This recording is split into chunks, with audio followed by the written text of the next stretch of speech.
Need some ammunition. You're not a failure in our eyes, Dr. Paulson. Thanks, Stu. Thanks. I kind of look up to him too, but don't tell him. I'm reserving judgment. Yeah.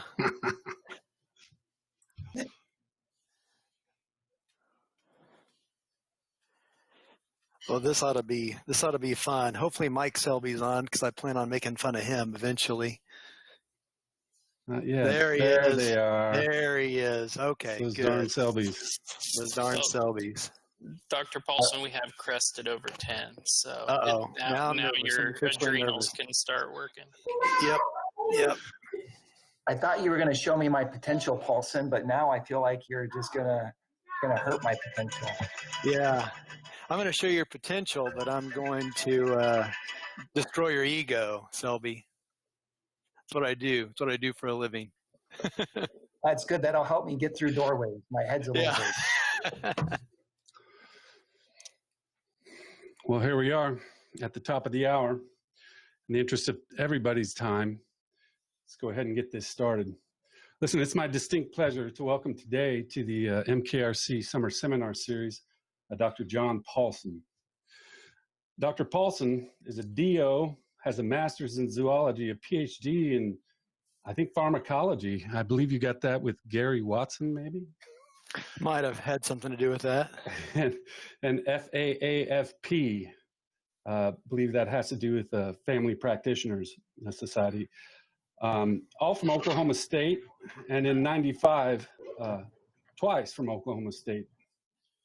Also from Oklahoma, all those degrees are from Oklahoma State. And here's the interesting part. And I've grown to respect him for many reasons, but folks who tend to zig when they're expected to zag really grab my attention. So after approximately a decade of working as a forensic scientist for the FBI, New Mexico State Police, and Tulsa Police, he transitioned from forensic scientist to family medicine physician. Listen, people, getting outside your comfort zone is incredibly important, and this guy does it left, right, and center. So he was featured in a Cold Case Files television program airing on A&E channel in 2005. More recently, developed a strong interest in leadership and change management for systematic efficiency and effectiveness. Like me, the idea of helping build a medical school from the ground up paired well with his personal interests and skill set. And currently he serves as the chair of primary care at KCU in Joplin, and is also the president-elect for the Missouri Academy of Family Physicians.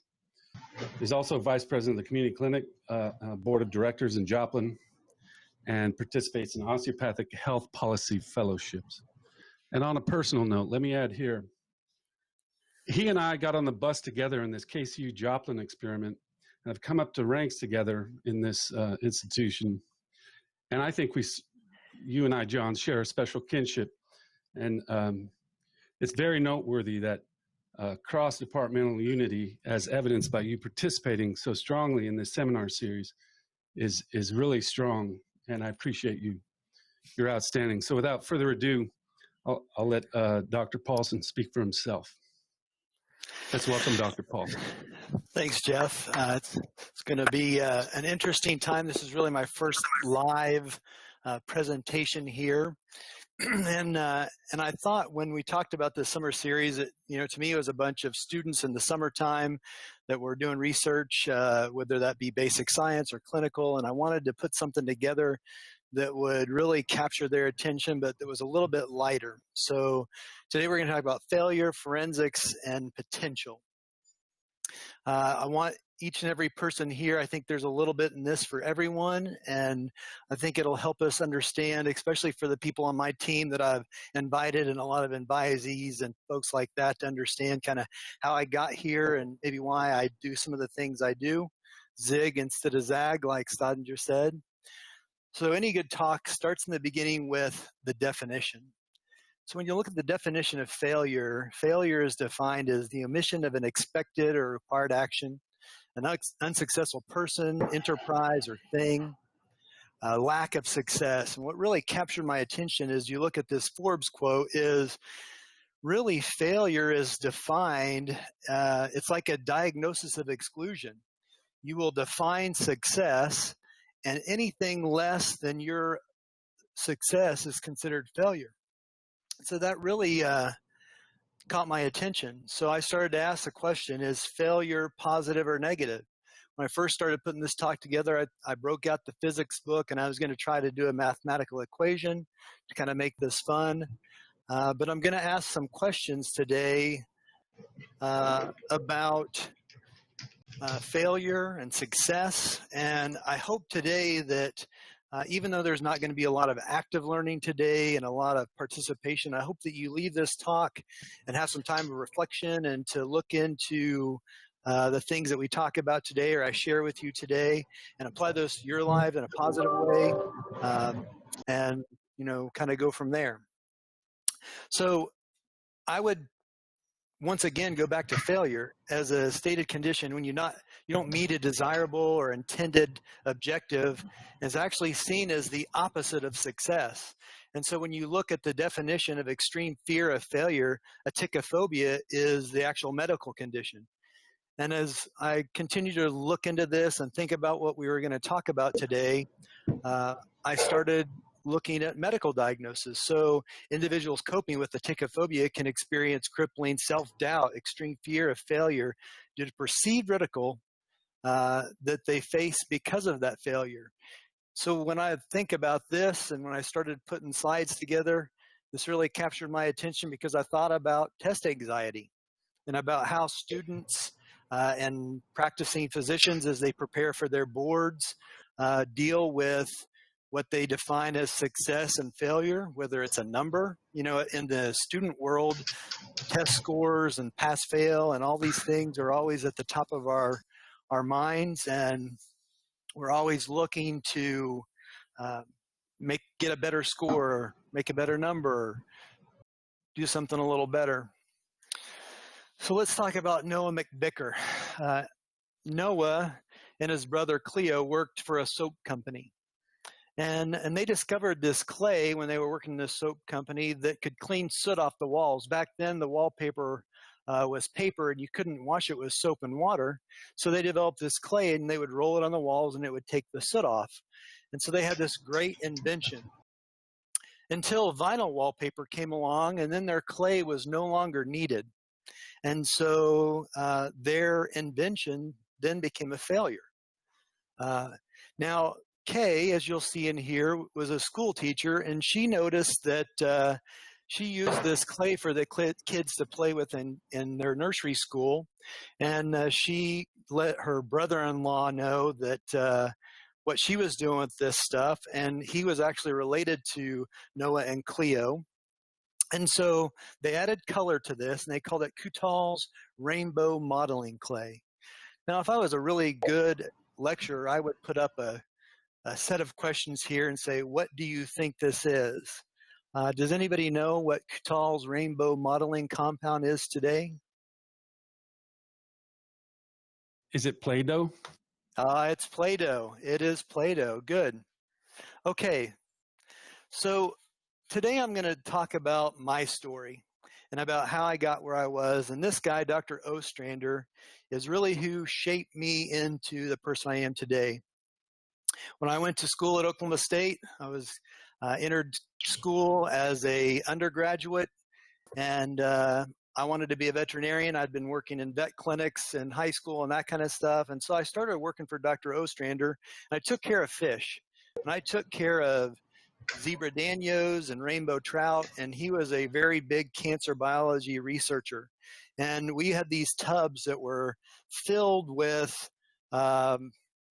just rainbow trout, and they were, you know, huge, like this person here is holding up in front of you, all research. They'd grown cancer so that they could do certain tests on them and that kind of stuff. And so, you know, I was going to school full time. I had my typical social obligations, and I was working, you know, coming in the morning, taking care of fish, at night, taking care of fish. And one weekend, one thing happened that may have changed my life. I did not plug one of the fish tanks, and the entire tank drained, and I killed all the fish. In one weekend, I killed probably 8 years worth of research. And so, I came in on Monday, and the lab manager, met me, and she's like, I just, wanted to let you know what happened, and probably best that you, not be here today. Dr. Ostrander is going to be in. We're trying to still evaluate, what kind of data was lost and what we can gather up. And so, I said, okay. I felt terrible. I went back through my mind about trying to remember what I did wrong and all that kind of stuff, and I just couldn't remember. And so I went home. The next day I came back, and in my job back then, like most students, was I washed dishes, I swept the lab, I picked up stuff, I cleaned up, I took care of the fish. I did whatever, they asked me to do. But after that point, Dr. Ostrander, he really just kind of stopped talking to me. So I was in organic chemistry class, probably, I don't know, my junior year, and I was affectionately known as Hurricane. And I had this tendency of spilling things and breaking things, and I never got the yields that the other students got. And it was just one of those things. And so the professor, he always called me Hurricane.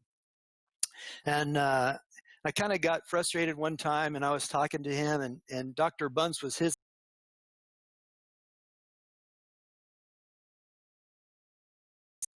Just happen, and you got to pay more attention.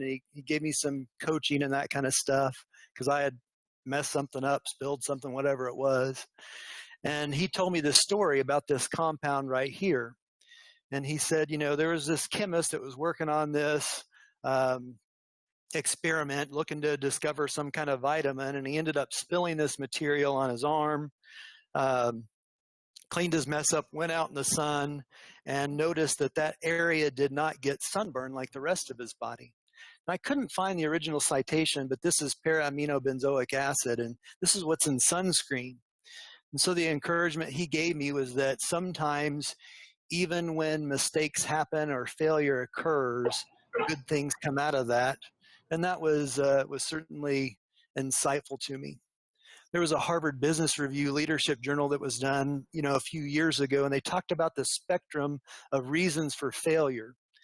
And they really defined that into 3 categories: blameworthy, depends on the situation, and then praiseworthy. So I've listed those for you here today. And as you can see, looking back over my first 2 examples, mine were certainly inattention, and they were blameworthy. And I can tell you I took the blame on one of those 2 for sure. There are others in here that you can review and look at, talking about lack of ability, task challenge, uncertainty, hypothesis testing. And you can see how these would apply to certain mistakes that either you make now, have made in the past, or intentionally or try to make in the future. Later on down the road, you see different types of experiments where you set out to do one thing and something else happens, can actually be praiseworthy. Albert studied this powerful chemical. He first isolated it from fungus that grew on rye. It was synthesized back in 1938. He had planned on using this with a pharmaceutical company, and in 1943, he accidentally ingested this. And he took notes. He's a good researcher, like Staudinger and a lot of the other folks' names who I see on here. And he described this in his lab book. He said, I sank into kind of a drunkenness, which was not unpleasant, and which was characterized by extreme activity of the imagination.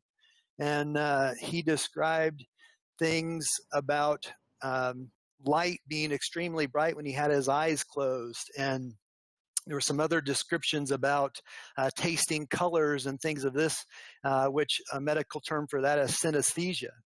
And that's when 2 or more senses cross over. So they taste the color red, or they feel the musical notes. And it's really an interesting phenomenon that we see.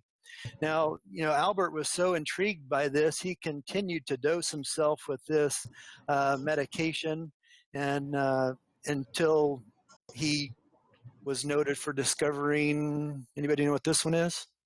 Pretty easy. It's Albert Hoffman. He discovered LSD. And as you'll see, he he dosed himself actually quite a few times. So he was looking for one thing and accidentally found something else. Carrie, this will be more maybe familiar. 1983, he was driving, he worked for this Cetus company as a chemist in California. He had a lake house, or actually a mountain house. I've heard him talk about it in kind of different things, and he was driving this road where he started thinking about DNA and how you could break it apart, maybe put it back together. And most everybody here will recognize this. But later on, an additional person that talked about a stable, thermostable Taq polymerase eventually will end up as the Nobel Prize winner for PCR, developing PCR. The interesting thing is when you hear Mullis talk, Mullis would go to this little mountain house, lake house, weekend house in the foothills of the California mountains and experiment with LSD. So I thought you guys would find it interesting to pair these two people together. And Mullis even has a book about dancing naked in a minefield that you can read if you're interested.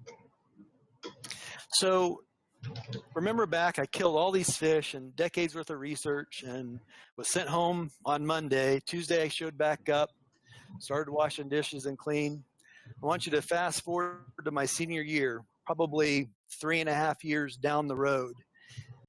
In those 3.5 years, Dr. Ostrander probably only spoke to me one other time, and that was when I was washing some dishes and I dropped a little beaker and broke it. And I got an earful about being careful and how money didn't grow on trees, kind of like you would from your parents. But other than that, he really hadn't spoken to me. Until one day he said, John, what are you going to do when you graduate? You going to just go to work for Radio Shack? And I said, I don't know. And he said, I'd like you to stay on with me and get a master's. And I said, oh, okay. And I had actually done a senior project on blood spatter, and I got interested in forensics. And at that time, DNA was starting to get ramped up. You know, PCR had kind of been developed back in the mid 80s, and this was in the kind of early to mid 90s. And so I said, well, yeah, I'd like to stay on, but I'd like to do a project with DNA. I'm really interested in forensics. And so I said, okay, why don't you come to work for me? I'll let you have a project that has some DNA with it, and we'll work on getting you experience in forensics. And back then, the best place to get experience in forensics was the FBI. And so when I was getting my master's degree, I applied for an internship at the FBI, and lo and behold, was selected. Now, once again, I went to the DNA. I went looking to work in the DNA section at the FBI Academy. There was a great researcher, Bruce Bedoli, who did a lot of stuff. They were doing a lot of identifications, and man, I was just so excited. And I showed up, and they said, "Okay, you're in the chemistry section." And I said, "What section am I in?" And they said, "You're in the chemistry section." And so, knowing nothing really about chemistry, and knowing I had the name Hurricane, I really had to embrace the uncomfortable nature of being placed in this situation at Quantico, Virginia, working for the biggest and best forensic, organization in the nation at that point in time. And so we started working on a project, and the project that I worked on was a publication where we looked at fly larvae and identifying 3,4-methylene dioxymethamphetamine, also known as ecstasy or Molly, in decomposed bodies. And so they originally had selected me because of my zoology background, because there was a harbor seal project that I got deterred from that and put on this project. And it was really interesting. I really had a great time at the FBI. I was in the research lab and getting to do this kind of chemistry research and bench type stuff. I was actually at the training academy, so I got a lot of interaction with the candidates. Back then, the DEA was there and the FBI, so all their entry-level candidates were there going through their training. I was paired up with an advisor there on campus, and that person was in the profiling unit. So not only did I get the great bench chemistry and that kind of stuff, but I also had a profiler that I got to mentor me and work with me. And one of my most memorable dinners was when John Douglas, who wrote, I think, Mind Killer, came through town. I got to eat dinner with him and talk about, I think it was Ted Bundy, that he was like the last person that interviewed him, but just some really interesting people at the FBI. When I was there, it was 1995. The OJ case was ongoing, and so I got to be involved in that investigation kind of on the sidelines. The Oklahoma City bombing had just occurred that summer, which, I was in Stillwater, and that was in Oklahoma City, so it wasn't too far away. It was just a really exciting time to be at the FBI, and so it was a really turning point for me. So after the internship, I go back to grad school to finish, and that was one of the program things, is that you had to go back to your university and kind of talk it up. So they were trying to incentivize or encourage folks to join the FBI, and especially in the forensics area. So I'm getting ready to finish my master's, and Dr. Ostrander comes to me again and says, what are you going to do when you finish with your master's? And said, I don't know, I guess Radio Shack, maybe. At this time, I had a little bit better plan. I actually wanted to go into forensics, and he said, well, I tell you what, I'd like you to stay on and get a PhD with me, but you're going to have to move, because I've taken a position as the Associate Dean of Research at Johns Hopkins. Now, I'm just a simple guy from Oklahoma, and what I didn't realize now that everybody else on this call probably realizes is that the opportunity to do a PhD at Johns Hopkins is a once-in-a-lifetime thing, and I completely passed it up without a second thought. I said, no thanks, I'm going to go to work for the New Mexico State Police, and I'm going to be a forensic drug analyst. So I moved to New Mexico, and this was literally, I got a call on Saturday, and they said, how soon can you start? And I said, well, pretty much whenever. And they said, how about Monday? And so I packed the U-Haul up and moved to Santa Fe, only to be told on Monday that they had assigned me in Las Cruces down by the border. So fortunately, I had not secured an apartment yet. So when I got there on Monday, I kept everything in the U-Haul and moved south to Las Cruces, New Mexico. Down there, I worked as a drug chemist for a couple years, and I analyzed tons of marijuana. Here's some, I don't know if you can see, this is some methamphetamine, this is cocaine, this is tar heroin. I spent a couple years out there and just got a really great experience. And out there, the interesting thing was, when I was there, the forensic lab was actually on campus at New Mexico State University. It's no longer there, it's moved. But my life, the first, I don't know, quite a few years, my safety and security was in the fact of anonymity. So for the 2 years that I lived there, no one there knew what I did. They all thought I was a student. And actually, I started my PhD in analytical chemistry at New Mexico State University. Meanwhile, I was working as a drug chemist, full time. After that 2 years, I returned home to Tulsa. I updated this slide here recently because I know this is kind of a sensitive subject, but 2 police officers were shot and killed in Tulsa within the last couple of weeks during a traffic stop. And that only happened about 2 miles away from where my home was. So when I moved to Tulsa, once again, I had a lot of experience in drugs. There was a lot of methamphetamine and a lot of marijuana and cocaine and heroin down in New Mexico along the border. And so I started working dope in Tulsa. And there I started my PhD in biomedical science with emphasis in pharmacology and physiology, like Dr. Sutton just said. So at that point in time, we were working methamphetamine pretty hard. I mean, like here in the 417 in Missouri and Kansas City, methamphetamine was on the rise. I had an expertise, and I was trained in clandestine drug lab investigation. So I went to the DEA, got additional training, came back, trained officers there, got more experience in Tulsa in that they then later trained me in trace evidence and forensic toxicology, drug and alcohol analysis, so I would do all the DUI and that kind of stuff. I started training the drug recognition experts how to spot people on drugs and that type of thing. We did a lot of safety training for the police officers when they did their drug raids, and our entire narcotics department really focused on methamphetamine because that kept us busy. And I was in my mid-20s and started, as I was out socially at the clubs, doing what most mid-20s single guys do, I started getting offered ecstasy. And so the first time this happened, I didn't think a whole lot about it. But then a week or two later, they offered it to me again. So I had to think, man, I'm just kind of hanging out in the wrong places these days. But I went back and met with the sergeant of the task force, and I told him about this stuff. And so we recruited a couple of rookies fresh out of the academy. They were young, and they didn't look like a bunch of old bikers. And so we started training about ecstasy and designer drugs. I developed the designer drug section at the Tulsa Police Department. And we continue to develop intelligence and opportunity to engage in designer drugs.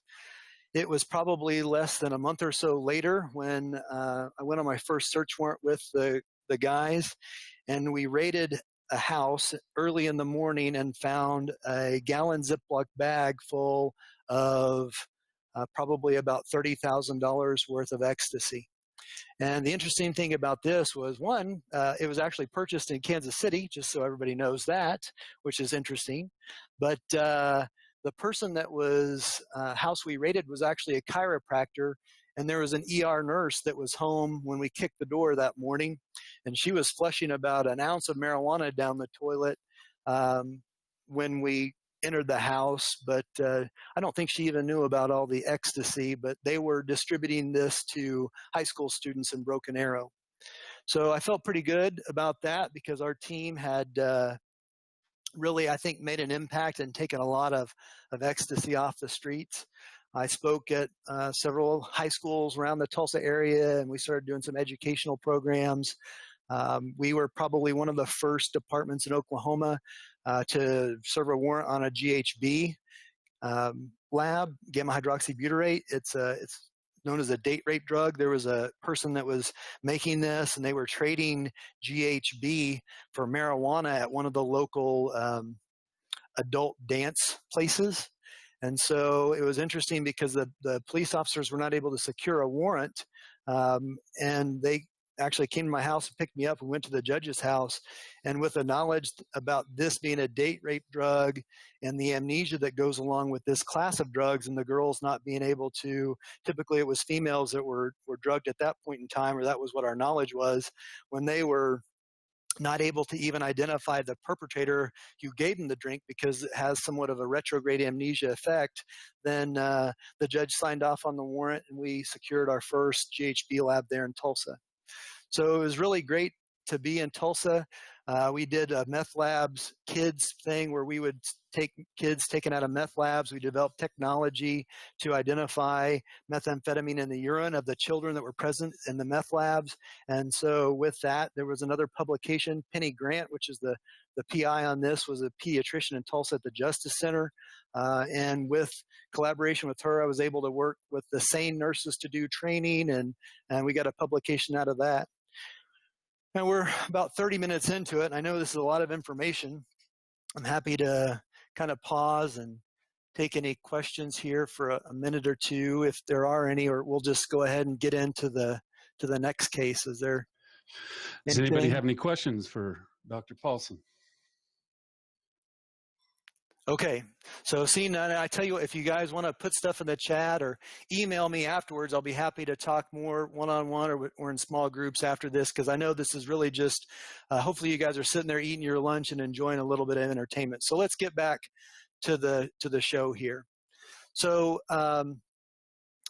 this young man right here, his name is Justin Wiles. This is Wayne Henry Garrison. You'll see this is a little snippet from the cold case file. So I'm going to put a timeline up, and I'm going to kind of walk you through this. At this point in time, I had been working essentially in the drug unit, in the drug task force. We were mainly doing meth lab investigation, and it was pretty much drugs and that kind of stuff for me. And one day my boss came in and said, I'd like you to work on this cold case file. I know that there's probably nothing you can do, but we really want to, at least put on a show that we're willing to participate and just give it a little bit of time. And if you can't do anything, then we'll go ahead and put you back in the drug unit. And I said, okay. The interesting thing about Tulsa is that Tulsa, Oklahoma, back in the 90s when I was there, we were probably one of the most sophisticated labs in this region of the country. I had pretty much any instrumentation that I wanted. Everything I had at the FBI, I had at the Tulsa Police Department. I just didn't have 5 of them. I just had one. So we had GCMS, FTIR, atomic absorption. We really had a great selection of instrumentation. And a lot of that was purchased from the investigation of the meth labs. So I met with the detectives, and these are the cold case detectives, and they said, we've got this this situation where we got this wire from that was wrapped around the head of this kid that was murdered, and we've got a bunch of samples of wire that came from this guy's car, and we need to see if you can connect those two things. So Wayne Garrison, when he was age 4, he was 13, and he killed his first person who was his 4-year-old cousin. He was 13.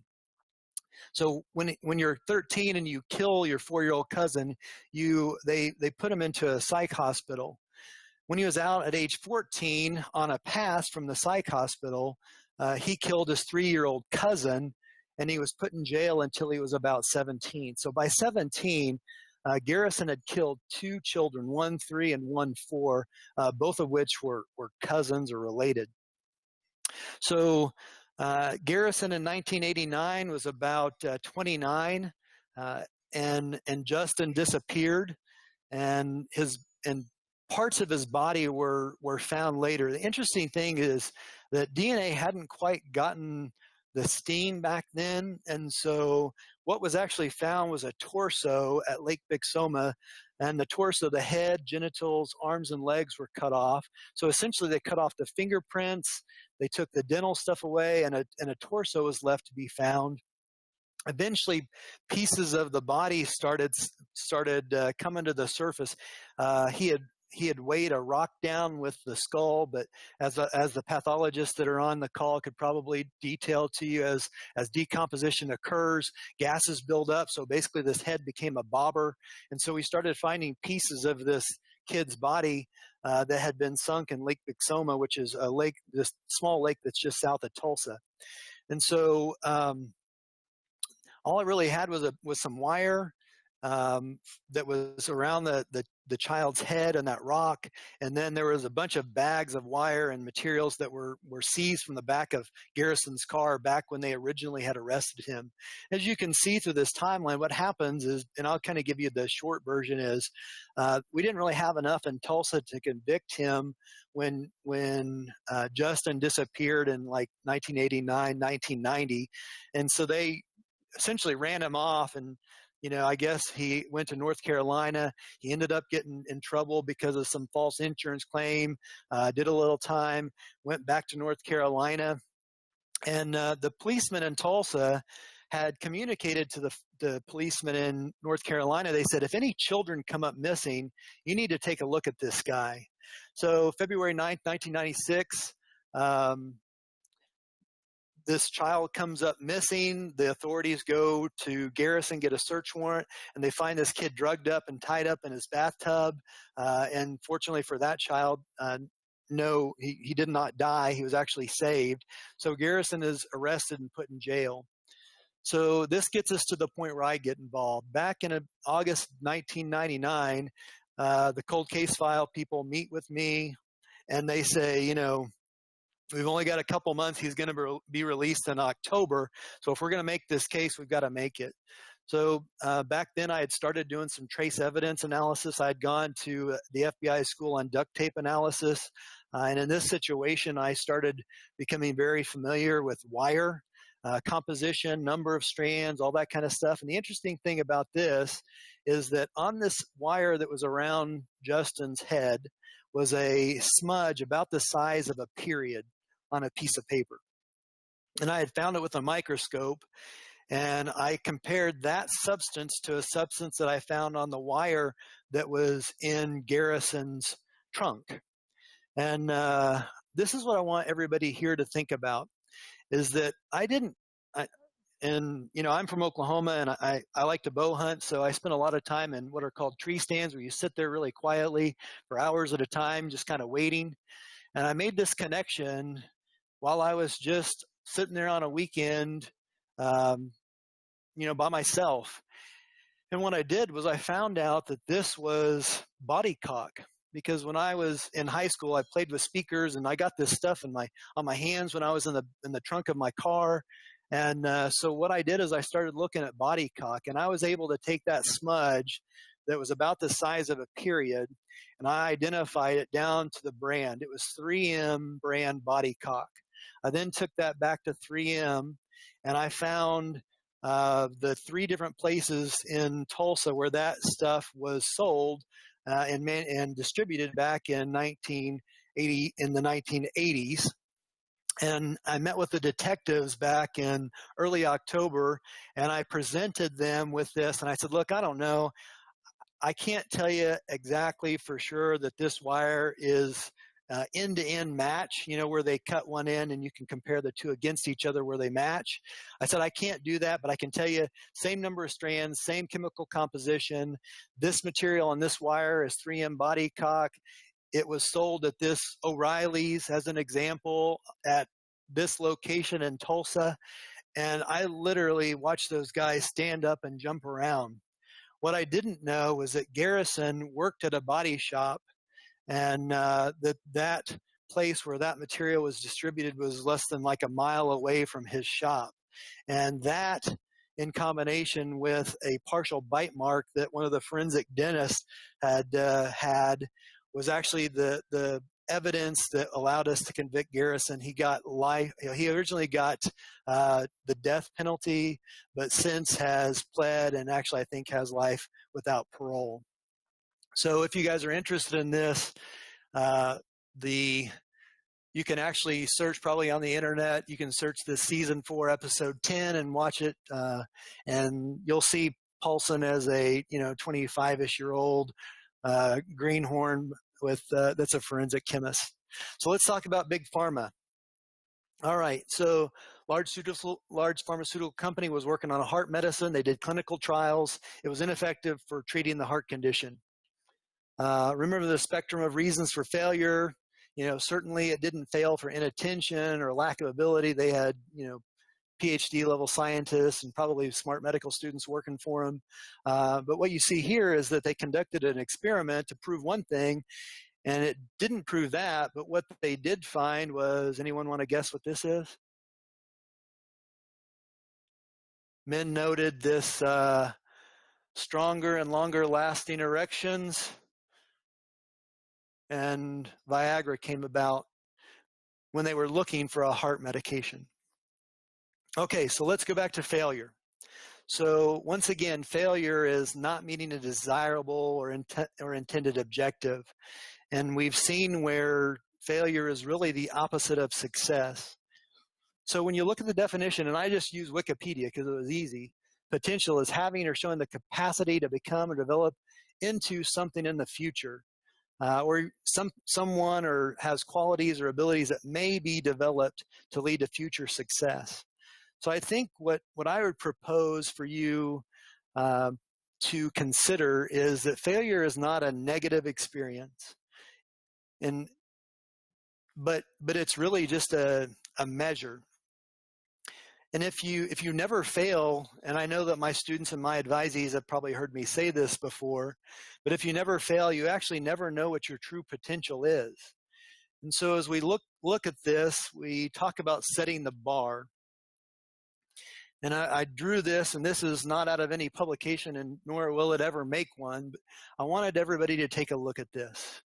So for the students, and even faculty, if this is applicable to you, if you set your goal at something that's easily obtainable and you're able to make it over that and you are successful, that's as good as you're ever going to be, and you'll never know your potential. When you set your goal high, even when you don't obtain your goal, you can see you have obtained higher, you've put in more effort, you've obtained more accomplishment here in number 2 than in number 1. And you can actually see there is potential for improvement to your goal.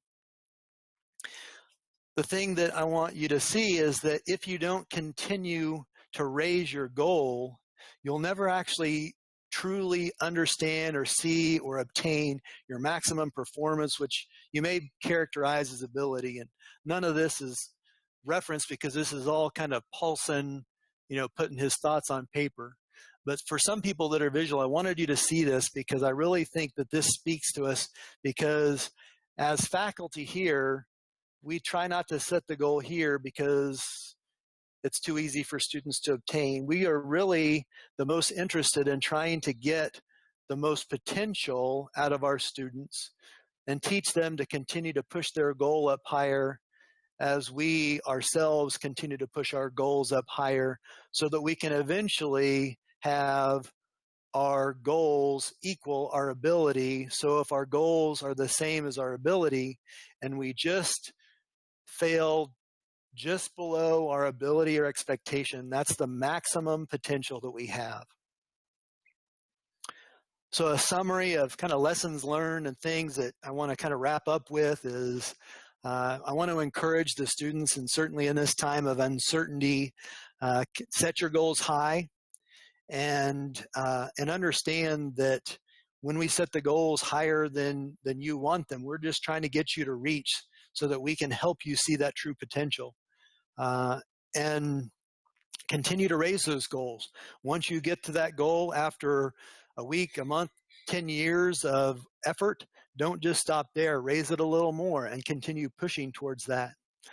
And I think that really sets the stage for long-term success and sustainable success. The one piece of advice I would offer you is emotional discipline. Abraham Lincoln used to write letters when he was upset to people, and then he would put them in his desk and he would never mail them. So don't let your emotional response get in the way of your progress. So don't have an emotional response and put an email or post a social media comment right away. You can write that email and put it in your draft. Don't even put a person in the to box. Let it sit there overnight, and the next day go back and reread it. And a lot of times, our team understands more and more as we work with students and colleagues and the community that it's not necessarily what you say, but it's how you say it. And I've had students that came right out of a test and they were on their iPad emailing me, and I could just see the frustration and the emotion coming out of that. And I want to encourage you to take the opportunity to hit timeout. And I had an internal medicine doctor in my residency when we were on the wards who said, don't just do something, stand there. Sometimes an intentional pause is exactly what it calls for. When you look at Forbes magazine, Forbes talks about how resilience, overcoming failure teaches resilience, and it gives you this definition about it's not just failing that makes you resilient, it's actually you getting back up and trying again that actually demonstrates and exercises that muscle of resilience. And so what I can tell you is the reason that I was offered an opportunity to do a PhD at Johns Hopkins was not because I had the intellect, maybe not even the ability, but my advisor, Dr. Ostrander, who you remember, said, the reason that you have this opportunity is because I expect that most people would have quit and never come back to work. And that Tuesday morning, when you came back and you showed up for work and you worked for the next 3.5 years with me not even speaking to you, that spoke louder to him than my intellect or ability. So I want you guys to see that and understand that it's not all about your intellect and intelligence. It's about hard work and resilience and the just tenacity of keeping on going.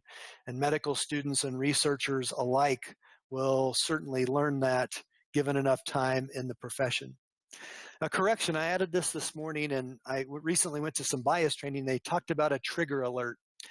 And I'm going to tell you that my comment now is going to trigger some emotion because it's probably not what most people want to hear, students, faculty, whoever hears this. So I want you to consider that correction is a big part of this, and most people don't like to be corrected. I have been known for saying things like, I can tell how good students were parented by their behavior now. And that's somewhat negative to some parents whose students don't do well. And it's a pat on the back for other parents whose students do well. And when I started thinking about this is what I'm doing is not necessarily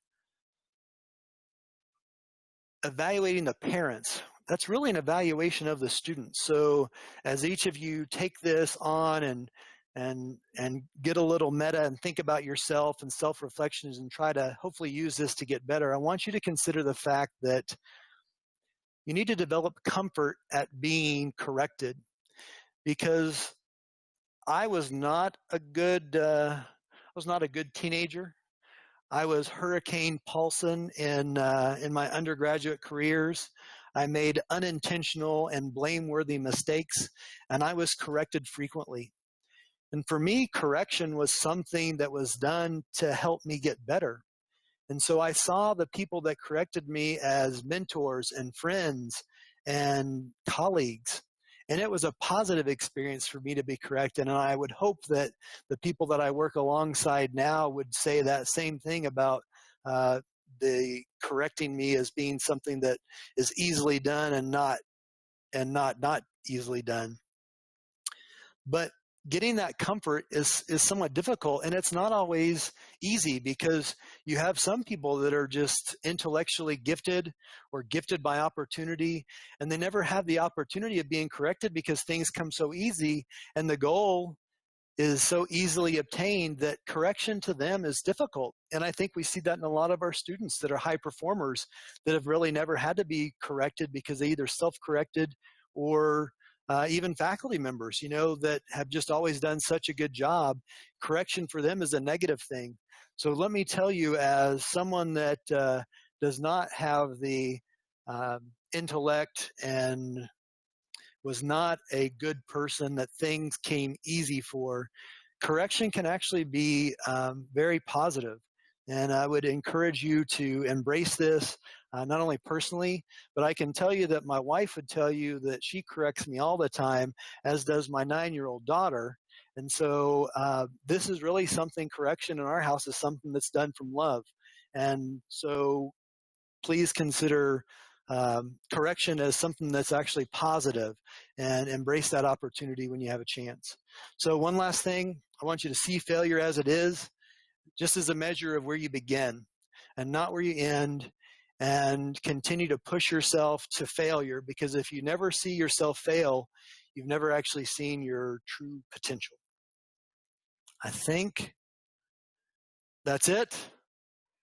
We have 3 minutes or 13 minutes. So I'll take questions, either however you'd like to do it, Dr. Stodinger. So do you have any questions for our speaker? You can raise your hand or just speak out. I have a quick question. What was the episode number of that cold cases file? So it was, let me go back there. I'll leave that on the screen. Give me a second and I'll put it back up for you. Much obliged. It was season 4, episode 10. Student Dr. Bokwig, I miss you and your cello playing immensely. Oh man, I miss campus. Third and fourth year is great, but it's good seeing you guys again. So, well, if there aren't any questions, I don't. We do have a question from Okay. Barbara Miller. Barbara, Dr. Miller. go ahead. Hi, this is probably more of a comment than a question. What you said about not responding in anger, I think, is very true. One of the things that I read in a book, it's called Crucial Conversations, talked about understanding your style under stress. And for me, my style under stress is to freeze. So I don't fight, I freeze. And so I am more likely to not speak up when I need to than I am to respond in anger in a moment like that. And so what I've had to do, and I would assume I'm not the only person on earth that that's true for. So for me, I have to sometimes use anger to drive me to speak to something that I need to speak to. The challenge is figuring out how to do that and not get overwhelmed by emotion and do it in a way that creates barriers rather than opening doors.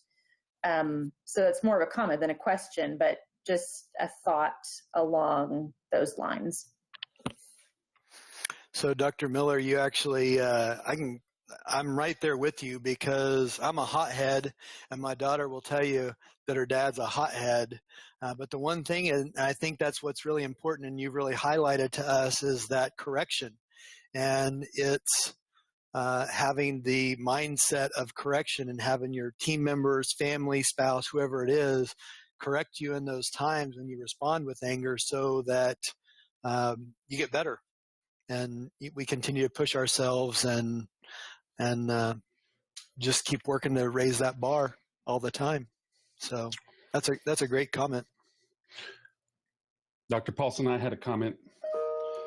A number of comments. First of all, thank you so much. I appreciate it. This talk resonated with me quite a bit. So it brought to mind a couple of things that I always think about in my life, in my career trajectory. It wasn't what I did when I was up, on top of the world that mattered as much as it did when I was down. It's not what you do when you're up, it's what you do when you're down that really defines you. That's my first comment. The second comment would be that I tell my people, the struggle is part of the process. If you're afraid of struggle, you might be in the wrong business. Medical education and being a doctor is going to be a struggle, and it's part of the process. Endeavor to get outside your comfort zone. And also, lastly, Dr. Paulson, I was in those bars, but I was in the band. and I had no use for ecstasy and coke, and we had too much work to do. So those are my comments. Well, I appreciate everybody tuning in, and I see a lot of folks that are on the team. So I appreciate your support and appreciate you putting this together for us, Ostrander. It's a really fun seminar series, and hopefully we'll get some other people to get on here and talk about interesting stuff as well. It's my pleasure. So if everybody would unmask. Oh, I see we have one more comment. Andy, Dr. Selby, I mean. Well, this is Mike, actually. But oh, hi, Mike. For the students, here's a good clinical pearl. Ecstasy causes hyponatremia. So you'll see this on board questions. So causes an SIADH. So just FYI. Good to know. And just so you know, the hyponatremia is because of their incestuous thirst, in the fact that the nightclubs would sell water for $7 a bottle. And they would be so desperate for water that sometimes they would actually drink out of toilets and sinks in the bathroom because they didn't want to spend the money on the water. So if we could all unmask, show yourselves, and thank our speakers for this talk today. Thank you. Great job. Take care, people. Next week is Dr. McNabb will give us a talk, so look forward to seeing you guys there. Soon, Dr. Mufara, nice to see you.